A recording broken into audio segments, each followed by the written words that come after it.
बिस्मिल्लाह start करते हैं exercise 1.4 से। एक्सरसाइज 1.4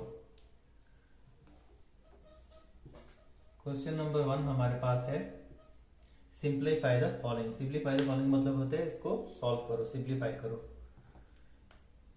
तो हमारे पास पहला पार्ट है 3 की पावर 5 डिवाइडेड बाय 3 की पावर 2।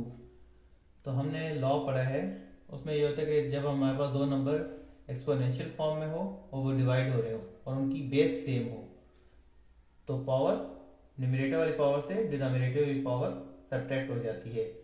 तो इसमें हमारे पास बेस को एक दफ़ा लिख लेंगे क्योंकि बेस हमारे पास 3 है और न्यूमरेटर की पावर क्या है 5 और उसमें से डिनोमिनेटर की पावर 2 है और आप उसमें सब्ट्रैक्ट करना है न्यूमरेटर में से डिनोमिनेटर। तो ये हमारे पास आ जाएगा 5 माइनस 2 गया तो 3 की पावर 3। तो ये सिंप्लीफाई हो गया।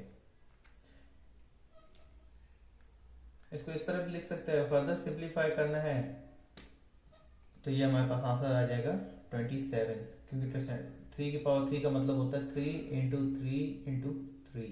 तो 3 3 9, 9 इंटू 3 27। तो ये पहले पार्ट का हमारे पास सोल्यूशन है। नेक्स्ट हमारे पास है 2 की पावर 4 और ये डॉट का मतलब होता है मल्टीप्लाई इंटू 5 की पावर 3 डिवाइडेड बाय 10 की पावर 2।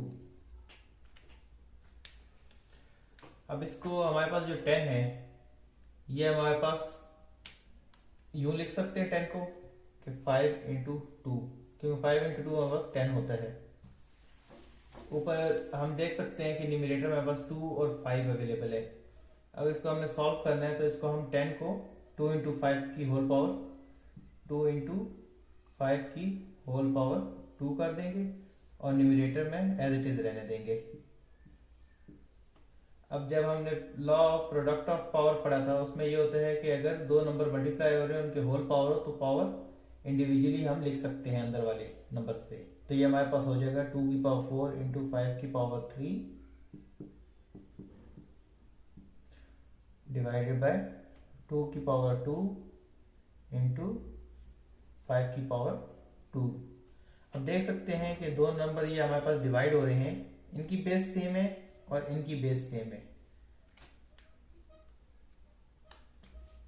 तो बेस को एक दफा लिख देंगे और न्यूमरेटर वाली पावर में से डिनोमिनेटर वाली पावर माइनस कर देंगे। तो 4 माइनस 2 और इधर हमारे पास 5 की बेस सेम है तो ये 5 एक दफा लिख देंगे और न्यूमरेटर वाली पावर में से डिनोमिनेटर वाली पावर माइनस कर देंगे।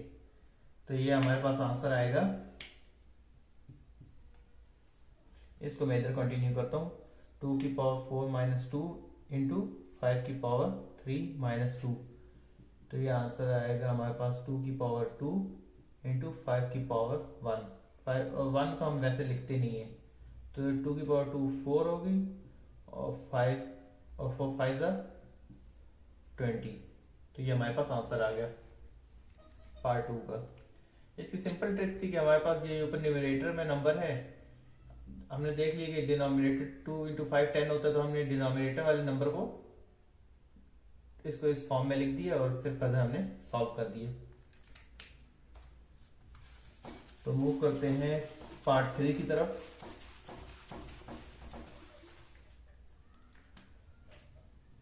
पार्ट 3 हमारे पास है a प्लस बी की power square into C plus D. ये डॉट का मतलब मल्टीप्लीकेशन होता है या प्रोडक्ट होता है। प्रोडक्ट और मल्टीप्लीकेशन एक ही चीज होती है। और a plus B dot C plus D. अब इधर हम देख सकते हैं कि ये बेस है, ये दोनों सेम है और ये दोनों बेस सेम है और ये डिवाइड हो रहे हैं। तो बेस को एक दफा लिख देंगे a प्लस बी और न्यूमरेटर वाली पावर इधर ऊपर 2 है और नीचे क्या है, जब कुछ नहीं लिखा हो तो उसका मतलब 1 होता है तो माइनस कर देंगे न्यूमरेटर वाली पावर में से। नेक्स्ट हम देखेंगे c प्लस डी। बेस को एक दफा लिख देंगे और न्यूमरेटर वाली पावर में से डिनोमिनेटर वाली पावर माइनस कर देंगे और ये बीच में इनका प्रोडक्ट का साइन।